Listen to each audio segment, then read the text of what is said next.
Welcome back, my dudes. So I was lying to my wife the other day about how much I spent on a video card.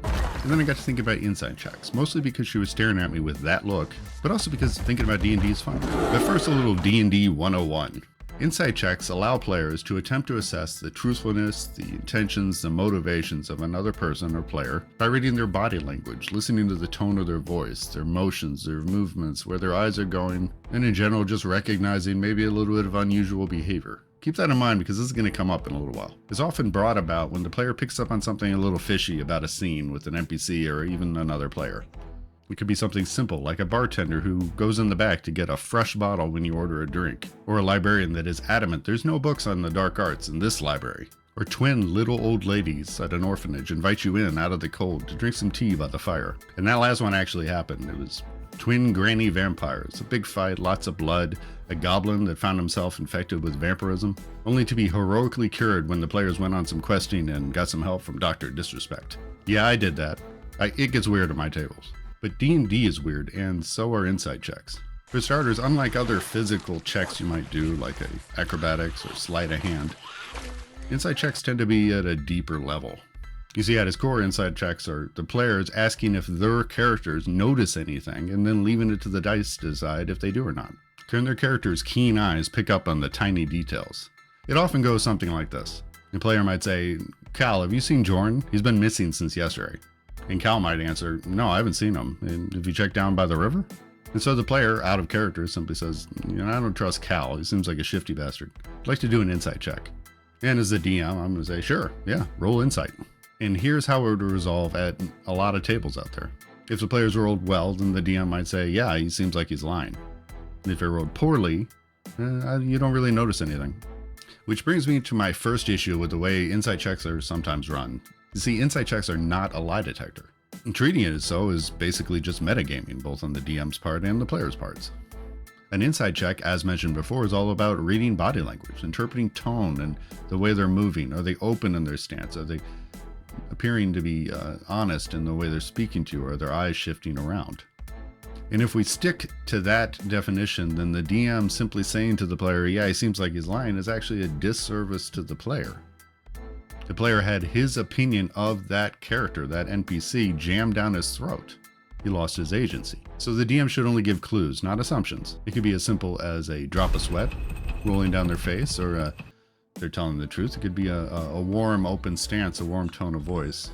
And since the insight check is basically just like a perception check, but against body language, we should have our answers just be in terms of body language. Now, if you have seen my video on perception checks, you know that I like to sprinkle in a little bit of misinformation when my players roll poorly on checks. And I think that this approach could be applied to insight checks as well, and maybe should, because it can fix a whole lot of those little issues that can arise from the insight check. In the previous example, let's pretend that the NPC that the player is talking to is actually telling the truth. He hasn't seen Jordan, and he might be down by the river. A bad roll on that insight check might leave the player maybe suspecting that NPC, because that NPC had a twitch of the ear, or he looked to the side for a second. And yeah, that might seem counterproductive, but D&D isn't productive, right? It's not production, it's gaming. We're here to live in the bodies of somebody else in some magical world for 4 hours. And in that world, just like our own, we get things wrong. You see, to me, an insight check is kind of like a contract. When the player's asked to roll an insight check, they are agreeing that that dice is going to decide what they notice. What I see a lot of times in my own games, and some games I even see on YouTube and streaming on Twitch, is that players, when they roll high, take that word as gospel. That response the DM gives them based on their roll, they're going to believe it 100%. That bead of sweat running down his face definitely means he's lying. And if they roll low, they almost always immediately just disregard whatever the DM says after that. It doesn't matter, because they rolled low, it must not be true.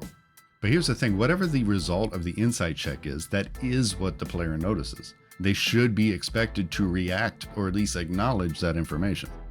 And so the players having the ability to get things wrong, to misread their body language, to pick up on something that is minor and inconsequential, that can help to curve those players who are abusing insight checks by running them all the time on every NPC they see. Just make sure that you as the DM, you let your players know this perspective you're going to take on these checks. Once the players understand that these checks could have weird, misleading results, it probably will help them to tone down the amount of times they're running inside checks. They're going to save them for important, meaningful times when they definitely suspect something's going on. After all, if they continue to abuse them, then you continue to get misleading information, and eventually they're going to start accusing that Labrador across the street that's been staring at them for the last 10 minutes of being a evil druid in wild shape, hell-bent on destroying the entire world. So definitely consider tightening up those requirements post-roll on the inside check, and then also sprinkling in some misinformation if they roll poorly enough. You're liable to get a more realistic roleplay session, and some interesting situations might come of that inside check. It can also help if you're in that all too common situation where you're at a table, you have 3 players, and all 3 of them want to run an inside check against the same NPC, and they're all onto something because that NPC is evil. But because they all want to do an inside check, and because you're running inside checks as a pass or fail exercise, most likely one of them is going to pick up on it. The other 2 are going to ignore their low rolls, and your grand scheme, your evil NPC in hiding, is going to be outed almost immediately.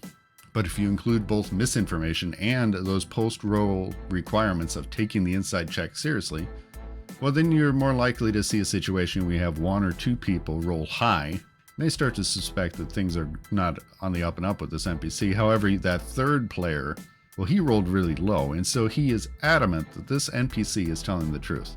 Then you as a DM, you can just sit back and just watch the argument, because they're just going to go on for a while. You might as well start prepping for the next week's session, because, well, this could take the rest of the game. And just a quick note about the DC for insight checks. It's very common to do them. It's very common to do it on people that you don't know. However, have you ever considered that somebody who has never seen a Dragonborn trying to do an insight check on it would be at a huge disadvantage? Culturally, they know nothing about Dragonborn. They don't understand the way they move, the way they communicate. They probably speak the same language, but English people and Americans, we speak the same language, but we definitely have different ways of doing it. And those can easily be misinterpreted. It can skew our perceived intentions. And also, if you've never met a person before, if it's your first meeting with them, you've seen them for 2 minutes in front of you, are you really going to be that good at discerning whether or not they're telling the truth? You don't know them. You're probably not from the same town as them. Again, it's a cultural thing. Big city versus small town, working class versus upper class. These small cultural differences can make it hard for anybody to tell if they're being lied to. So don't be afraid to up that DC if your players are already way outside of their wheelhouse when they're running an insight check. Now, if the idea of misinformation or misleading insight checks makes you uncomfortable as a DM, and I totally understand where it might, as there's a lot of plot bending, weird issues that could arise from a misinterpreted insight check, then what you could do as another way to curve metagaming that can come into play when you're talking about insight checks is to roll the insight checks in secret. Ask your players, what is your modifier for your insight, and roll it behind your screen. If the players can't see the numbers, then they have no choice to take whatever you say at face value, as they should. The insight check is at face value. Even a low roll on an insight check is what your characters saw. It's what they noticed or didn't notice.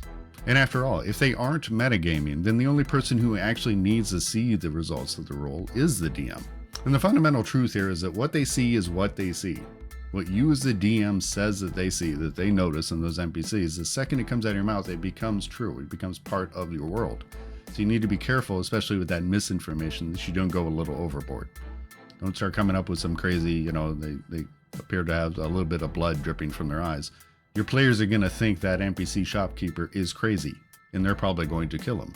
Try and keep it light and vague. You want your players to interpret your information. You don't want to spoon feed it to them. And always remember that your players are a crazy, wily bunch that will grasp at straws and hold on to them for dear life. All right, guys. So let me know in the comments what you think of insight checks, what you do to run them at your table, and what crazy outcomes have you had from a well-placed insight check. See you guys next time.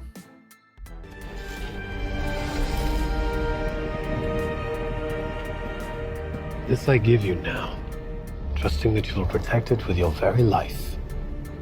I will. Hold this.